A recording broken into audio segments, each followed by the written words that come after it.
Hi viewers, వీడియోకి content ready చేస్తున్న మూమెంట్లో ఒక కన్ఫ్యూజన్ ఏంటది? ఈ వ్యూహ సినిమానేమో ఆపండి అయ్యి అని చెప్పేసి కోర్టు చెప్పారు. అండ్ తెలంగాణ హైకోర్టుకు సంబంధించేమో ఇంకో తీర్పు రేపు 27వ తారీఖున అన్నారు. ఈ రోజేమో విజయవాడలో ఈ వ్యూహ సినిమా సంబంధించి ప్రీ రిలీజ్ ఈవెంట్. అసలు ఏం జరిగింది? జగన్కి అదేవిధంగా ఆర్జీవీకి, రాంగోపాల్ వర్మకి దెబ్బ మీద దెబ్బ ఏంటి? పాపం ఆర్జీవీనా, లేదంటే ఆయనకున్నటువంటి తెలివితో పాపం లోకేష్ అనుకోవాలా? రియాలిటీ ఏంటో మాట్లాడుకుందాం. ఫస్ట్ థింగ్, రాంగోపాల్ వర్మ తాను చాలా తెలివి గల్లవాడినని, తను చాలా లాజికల్గా మాట్లాడతానని, తను అసలు ఎవరికి దొరకనని చెప్పేసి అనుకుంటూ ఉంటాడు. కోర్టులో జడ్జిలు అలా కాదుగా, చిన్న పాయింట్ దొరికినా సరే ఎక్కడ కట్ చేయాలి అక్కడ కట్ చేస్తారు. నిన్న వ్యూహం సినిమాకి సంబంధించి హైదరాబాద్ సిటీ సివిల్ కోర్టులో లోకేష్ తరఫున ఉన్నటువంటి లాయర్లు వెళ్ళి ఏం మాట్లాడారన్నారంటే, సార్ ఈ సినిమాలో టీడీపీలో ఉన్నటువంటి నాయకులు, ముఖ్యంగా చంద్రబాబు నాయుడిని, నా క్లయింట్ లోకేష్ని తక్కువగా చూపిస్తూ ఉన్నారు. అండ్ ఏమాత్రం పంతులైనటువంటి సన్నివేశాలు కూడా పెడుతూ ఉన్నారు. అది కరెక్ట్ కాదు అన్న వీళ్ళు చెప్పున్నారు. ఆల్రెడీ సెన్సార్ బోర్డు సర్టిఫికెట్ ఇచ్చింది, అది కూడా మరలా censor board, central board of film certification revising కమిటీకి వెళ్ళింది, వాళ్ళు ఓకే అన్నారు. మరలా ఇప్పుడు అబ్జెక్షన్ ఏంటన్న వాళ్ళు చెప్తే, అవతల వాళ్ళు ఏది నిర్మాతల తాలూకు వాళ్ళు చెప్తే, మరలా వీళ్ళ తాలూకు వాళ్ళు ఏం చెప్పారు? మేము మెన్షన్ చేస్తున్నది ఏంటి, ఈ సినిమా అన్నది క్లియర్గా రాజకీయ ప్రేరేపితమైనది. ఈ సినిమాలో మమ్మల్ని బ్యాట్ చేయడం ద్వారా ఏపీలో ప్రజెంట్ అధికారంలో ఉన్నటువంటి పార్టీ వైసీపీ, దాని అధినేత జగన్మోహన్ రెడ్డికి లబ్ధి చేకూరుతుంది. రానున్న రోజులలో ఎన్నికలు రాబోతూ ఉన్నాయి కాబట్టి ఇది సమాజం మీద కీలక ప్రభావం చూపుతుంది. అండ్ టీడీపీకి నష్టం చేకూర్చే విధంగా ఉంటుంది. అండ్ ప్రజల మైండ్ సెట్ కూడా డైవర్ట్ చేస్తుంది. కరెక్ట్ కాదు అనేది ఎక్స్ప్లెయిన్ చేస్తూ, ఈయన రాంగోపాల్ వర్మ అనే డైరెక్టర్ ఉన్నారు కదా, ఇతను ఈ సినిమా తీస్తున్న సందర్భంలో, వ్యూహం అనే సినిమా తీస్తున్న సందర్భంలో ఎన్నో సందర్భాలలో జగన్మోహన్ రెడ్డిని కలిసి అతను ఇచ్చే సలహాలు సూచనలు తీసుకుని దానికి తగ్గట్టుగా ఈ సినిమాలో మా క్యారెక్టర్లు ఫ్రేమ్ చేసి పెట్టాడు. ఇతనే గతంలో అమ్మ రాజ్యంలో కడపరెడ్లని, లక్ష్మీ సెంటిఆర్ అని, వంగవీటి అని ఇటువంటి సినిమాలు కూడా తీసున్నాడు.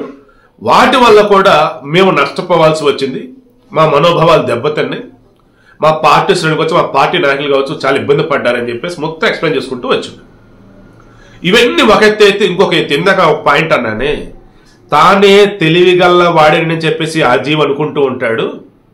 కానీ జడ్జికి చిన్న పాయింట్ దొరికిన చాలా కత్తిరిస్తారండి. ఈ పాయింట్ ఏంటంటే, రాంగోపాల్ వర్మ గతంలో పలు సందర్భాలలో తనకి జగన్ అంటే ఇష్టమని, చంద్రబాబు పవన్ కళ్యాణ్ అంటే ఇష్టం లేదని చెప్పేసి అన్నాడు. రీసెంట్గా పవన్ కళ్యాణ్ చాలా ఇష్టమని, పవన్ కళ్యాణ్ తన వీరాభిమాని, అందుకు అతను సినిమా తీసే శక్తి తనకు లేదని ఎటకారంగా చెప్తా ఉన్నాడు. బట్ రియాలిటీ ఏంటి? వీ నో దట్ అతనికి జగన్ అంటే వల్లమాలైన అభిమానం, ప్రేమ. మేబీ కొంతమందికి ఏ అనే పర్సన్ ఇష్టం లేనప్పుడు తెలియకుండానే బి అనే వ్యక్తి మీద గౌరవమో ఇష్టమో పెరుగుతాయి. అలా ఇతనికి టీడీపీ అంటే నచ్చకపోవటమో, బాలకృష్ణ అంటే నచ్చకపోవటమో, చంద్రబాబు అంటే నచ్చకపోవటమో, లోకేష్ అంటే నచ్చకపోవటమో, లేదంటే పవన్ కళ్యాణ్ అంటే నచ్చకపోవటమో, వీటన్నిటి వల్ల కూడా ఇక అవతల ఉంది జగన్మోహన్ రెడ్డి కాబట్టి అతని మీద ఇష్టం పెరిగి ఉండొచ్చు. అది ఒక రీజన్ అయి ఉండొచ్చు. వీటన్నిటి మీద ఇప్పుడు ఏమైంది, సినిమాల మీద ఎఫెక్ట్ పడతా ఉంది. ఎంతగా అంటే నిన్న సిటీ సీల్ కూడా చాలా క్లారిటీగా చెప్పారు. ఓటీటీలు కానీ, యూట్యూబ్లు కానీ, సోషల్ మీడియాలో కానీ, థియేటర్లో కానీ, బహిరంగ కానీ ఎక్కడ కూడా ఈ సినిమాని ప్రదర్శించవద్దు క్లారిటీగా చెప్పండేసారు. Central board of film certification వాళ్ళు కూడా సర్టిఫికేట్ ఇచ్చారండి. ఇంకేంటంటే అదేనంటే నో, మేము ఒప్పుకోని చెప్పి సిటీ సివిల్ కోర్టు చెప్పింది. తర్వాత central board, censor board already certificate ఇచ్చారు కదా, సో ఏదో విధంగా రాంగోపాల్ వర్మ రిలీజ్ చేసుకునే ప్రయత్నం చేయొచ్చు. అందుకని చెప్పేసి ఈయన లోకేష్ ఏం చేశాడు, తెలంగాణ హైకోర్టును అప్రోచ్ అయ్యాడు. ఏమని, ఏదైతే సెన్సార్ సర్టిఫికేట్ ఇచ్చారో దాన్ని రద్దు చేయండి, సినిమా విడుదల అసలు ఆపేసేయండి, సినిమాని అసలు బ్యాన్ చేసి పడేసేయండి, రద్దు చేసేయండి, అదిగా రావద్దు అని చెప్పేసి. దానికి సంబంధించి తెలంగాణ హైకోర్టులో వచ్చేసి రేపు 27వ తారీఖున తీర్పు అన్నది ఉంది. అఫ్కోర్స్ విచారణ అనేది ఉంది. ఈలోపు ఆ సినిమా నిర్మాతలు ఎవరైతున్నారో డైరెక్టర్ ఎవరైతున్నారో వాళ్ళకి నోటీసులు ఇవ్వడం జరిగింది, సమన్లు ఇవ్వడం జరిగింది. ఇక ఆల్రెడీ ప్రీ రిలీజ్ ఈవెంట్కి మొత్తం ప్లాన్ చేసుకున్నారు. ఎందుకు? సెన్సార్ బోర్డు వాళ్ళు ఎప్పుడైతే సర్టిఫికేట్ ఓకే చేశారో, ఫస్ట్ సెన్సార్ బోర్డు వాళ్ళు ఓకే చేయలే. అప్పుడు రామ్ గోపాల్ ఏం మాట్లాడాడు, వైసీపీలు ఏం మాట్లాడారు మనం మొత్తం చూసాం. రివైజింగ్ కమిటీకి పంపారు. రివైజింగ్ కమిటీ దగ్గర నుంచి ఓకే అని చెప్పేసి వచ్చింది. ఇక దాంతో వ్యూహాన్ని ఎవరు ఆపలేరా దీని హడావుడి చేశాడు వర్మ. ఇక ఆ మూమెంట్ లోనే విజయవాడ గ్రాండ్ గా ప్రీ రిలీజ్ ఈవెంట్ ప్లాన్ చేశారు ఈ రోజు. దీనికి మరల వైసీపీలో ఉన్న హెమాహెమీలు, సినిమా ఇండస్ట్రీ వాళ్ళు వీళ్ళు మొత్తం పొలిటికల్ అంతే క్లియర్గా అర్థమైపోతూ ఉంది. ఒకప్పుడు రామ్ గోపాల్ వర్మ అంటే సినిమాలకు సంబంధించే కేర్ ఆఫ్ అడ్రస్ అంటూ ఉండేవాడు. ఇప్పుడు రామ్ గోపాల్ వర్మ అంటే వివాదాల కేర్ ఆఫ్ అడ్రస్ గా ఉన్నాడు. అండ్ మోర్ ఎవర్ అసలైనటువంటి అతిపెద్ద వైసీపీ వీరాభిమాని అన్నట్టుగా లేదంటే వైసీపీ కార్యకర్తలుగా బిహేవ్ చేస్తా ఉన్నాడు. సో ఈరోజు ప్రీ రిలీజ్ ఈవెంట్ చేసుకొని సినిమా రిలీజ్ చేయలేకపోతే ఎంత పెద్ద ఫెయిల్యూర్ అది. పాపం ఆర్జీవీ అన్నామా, లేదంటే అబ్బే ఇటువంటి ఎన్నో పడ్డాడండి పాప నిర్మాతలు అండి అని అంటామా, లేదన్నప్పుడు ఆ ఫండింగ్ మొత్తం అసలు వైసీపీ వాళ్ళు కాబట్టి వాళ్ళు అన్నామా. ఇవన్నీ నార్మల్ అండి. ఏదో ఒక విధంగా బిట్లు కట్ చేసా సరే రిలీజ్ చేస్తారండి బ్యాచ్ అటువంటి వాళ్ళని అంటారా? Let's wait and see.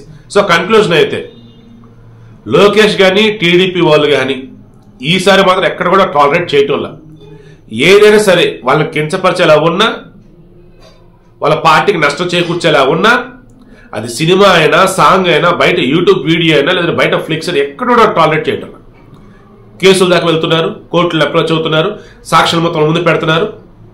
అవతల ఉన్నటువంటి వాళ్ళకి అయితే శిక్షణ పడేలాగా చేస్తున్నారు, లేదంటే వాళ్ళ ఏదైతే తీసినటువంటి సినిమానో లేదంటే వీడియోలో ఏమైనా ఉంటే అవి తీసేసేలాగా చేస్తున్నారు, లేదంటే అవి ఎక్కడెక్కడ ఆగిపోయేలాగా చేస్తూ ఉన్నారు. ఇక ఇప్పుడు రామ్ గోపాల్ వర్మ మన నిజంగా రకం ప్రగల్భాలే పలికాడు. వ్యూహాన్ని ఎవరు ఆపలేరు, అరచేతులు అడ్డుపెట్టి సూర్యుడిని ఆపలేరు, రకరకాలుగా మాట్లాడాడు. ఇప్పుడే సమాధానం చెప్తాడు.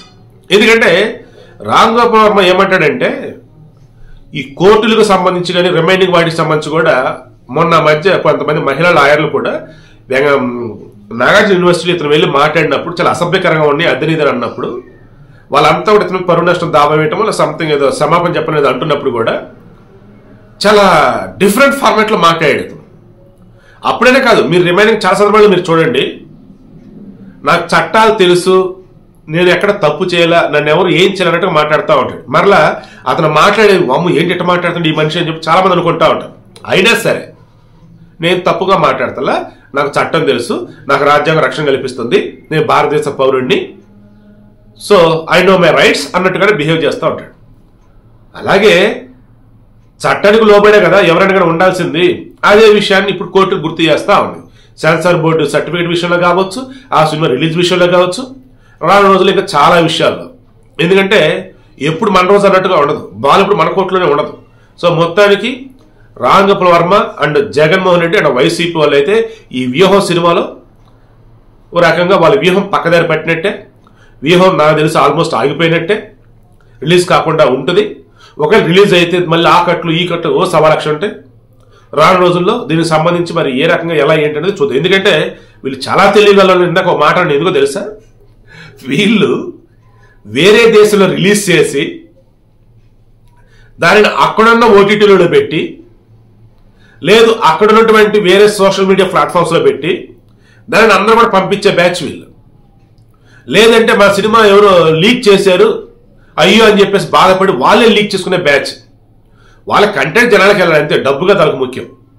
కంటెంట్ జనాలకు రీచ్ అవ్వాలా, దానివల్ల వైసీపీ లాభపడాలా, టీడీపీ నష్టపోవాలా, అండ్ జనాలు వచ్చేసి టీడీపీలో ఉన్నటువంటి కీలకమైన వాళ్ళని చూసి నవ్వుకోవాలా, ఆర్జీవీని ఆహా ఓహో ఆర్జీవీ అనాలా, జగన్కి వచ్చేసి భజన చేయాలా.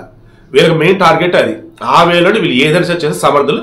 అక్కడ ఉంది ఆర్జీవీ, చూద్దాం ఏం చేస్తాడు.